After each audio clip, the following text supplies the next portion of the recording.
ಸ್ನೇಹಿತರೆ, ನಿಮ್ಮೆಲ್ಲರಿಗೂ ಸ್ವಾಗತ ಸುಸ್ವಾಗತ. ಇವತ್ತಿನ ವಿಷಯ ರಜನಿಕಾಂತ್ ಅವರು.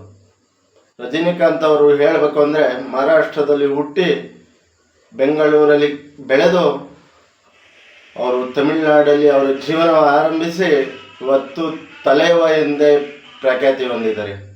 ಒಂದು ದಿನ ನಿಮಗೊಂದು ಇದು ಹೇಳ್ತೀನಿ. ಜಯಲಲಿತಾ ಅವರು ಬರ್ತಾರೆ ಅಂತ ಹೇಳಿ ರೋಡ್ ಬ್ಲಾಕ್ ಮಾಡಿರ್ತಾರಂತೆ ಪೊಲೀಸು. ಆದರೆ ರಜನಿಕಾಂತ್ ಅವರ ಕಾರ್ನನ್ನು ನಿಲ್ಲಿಸಿದಾಗ ಪೊಲೀಸ್ನವರು ಅವರು ಹೊರಗಡೆ ಹೋಗಿ ನಿಂತು ಅದೇ ಇದ್ದಂಥ ಪೆಟ್ಟಿಗೆ ಅಂಗಡಿಯಲ್ಲಿ ಒಂದು ಸಿಗರೇಟು ತಗೊಂಡು ಹೊರಗಡೆ ಹೋಗಿ ಏನೋ ಕಂಬಕ್ಕೋ ಚೇರಿಗೆ ಒದ್ಕೊಂಡು ನಿಂತಾಗ ಜನಗಳು ಅಷ್ಟೊಂದು ಜನಗಳು ಸೇರ್ತಾರೆ ಅಂದರೆ ಅಷ್ಟು ಜನ ಸೇರಿದಂದು ಪೂರ ಅಲ್ಲಿದ್ದ ಕ್ರೌಡು 5 ನಿಮಿಷಕ್ಕೆ ಎಲ್ಲಿಂದ ಬಂದರೂ ಗೊತ್ತಿಲ್ಲ, ಅಷ್ಟು ಜಾಮ್ ಆದ್ರಂತೆ. ಅವಾಗ ಜಯಲಲಿತಾ ಅವರು ಬರಬೇಕಾದ ರಸ್ತೆಯಲ್ಲಿ ಪೊಲೀಸ್ನವ್ರಿಗೆ ಖುದ್ದು ಜಯಲಲಿತಾ ಅವರೇ ಫೋನ್ ಮಾಡಿ ಹೇಳೋದಂತೆ, ಅವರು ಮೊದಲು ಟ್ರಾಫಿಕ್ ಕ್ಲಿಯರ್ ಮಾಡಿ ರಜನಿಕಾಂತ್ ಅವ್ರನ್ನ ಕಳಿಸಿ ಅಂತ.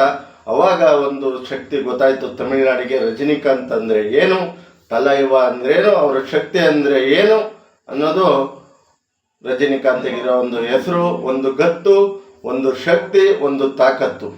ಅವರು ಇವತ್ತು ಒಂದು ಆಶ್ರಮದ ಕಾರ್ಯಕ್ರಮಕ್ಕೆ ಬೆಂಗಳೂರಿಗೆ ಬಂದಂಥ ಸಂದರ್ಭದಲ್ಲಿ ಮೊನ್ನೆ ನಡೆದಿರೋ ಕಾರ್ಯಕ್ರಮ, ಸರ್ ನೀವು ಕನ್ನಡ ಮರೆತುಬಿಟ್ರ ಅಂತ ಕೇಳಿದ್ದಾರೆ.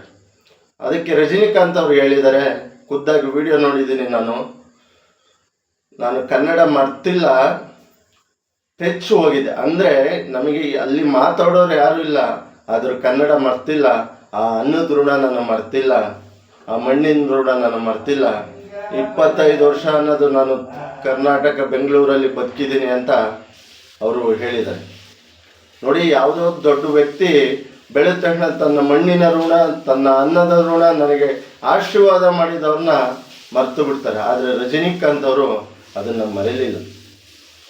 ಯಾಕೆ ಈ ಮಾತು ಹೇಳ್ತಾ ಇದ್ದೀನಿ ಅಂದರೆ, ಎಷ್ಟೇ ಎತ್ತರಕ್ಕೆ ಬೆಳೆದ್ರು ನಮಗೆ ಅನ್ನ ಹಾಕಿದವರು, ನಮಗೆ ಬೆಳೆಸ್ತವ್ರನ್ನ ಮರಿಬಾರ್ದಂತೆ. ಆ ಕೆಲಸ ರಜನಿಕಾಂತ್ ಅವ್ರು ಮಾಡಿದ್ರು. ಅವರು ಮಾತಲ್ಲಿತ್ತು, ಅವರ ನುಡಿಯಲ್ಲಿತ್ತು. ಕನ್ನಡ ಅಂದ ತಕ್ಷಣ ಅವ್ರ ಕಣ್ಣಲ್ಲಿ ಬಂದ ಭಾವನೆಗಳು ಅದರಲ್ಲಿತ್ತು. ಕನ್ನಡದ ಮೇಲೆ ಏನು ಅಭಿಮಾನ ಅನ್ನೋದು. ಸ್ನೇಹಿತರೆ, ಯಾಕೆ ಈ ಮಾತು ಹೇಳ್ತಾ ಇದ್ದೇನೆ ಅಂದರೆ, ಕನ್ನಡದಲ್ಲಿ ಬೆಳೆದು ಕನ್ನಡದಲ್ಲಿ ಹುಟ್ಟಿ ಇವತ್ತು ಹೊರಗಡೆ ಹೋಗಿ ನಮ್ಮ ಭಾಷೆ ತಗಲುತ್ತಾರೆ, ಆದರೆ ನಮ್ಮ ಭಾಷೆಗೆ ಸಪೋರ್ಟ್ ಮಾಡಲ್ಲ, ನಮ್ಮ ನೆಲಕ್ಕೆ ಸಪೋರ್ಟ್ ಮಾಡಲ್ಲ ಅಂಥದ್ರಲ್ಲಿ ರಜನಿಕಾಂತ್ ಅವರು ಈ ಮಾತು ಕೇಳಿ ಮನ ತುಂಬಿ ಬಂತು.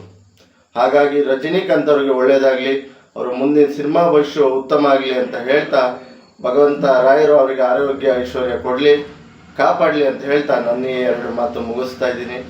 ಏನಾದರೂ ತಪ್ಪಿದ್ರೆ ಕ್ಷಮಿಸಿ. ದಯವಿಟ್ಟು ಕಮೆಂಟ್ ಮಾಡಿ, ಲೈಕ್ ಮಾಡಿ, ಶೇರ್ ಮಾಡಿ. ಆಶೀರ್ವಾದ. ಜೈ ಶ್ರೀರಾಮ್, ಜೈ ಜಗನ್ನಾಥ್.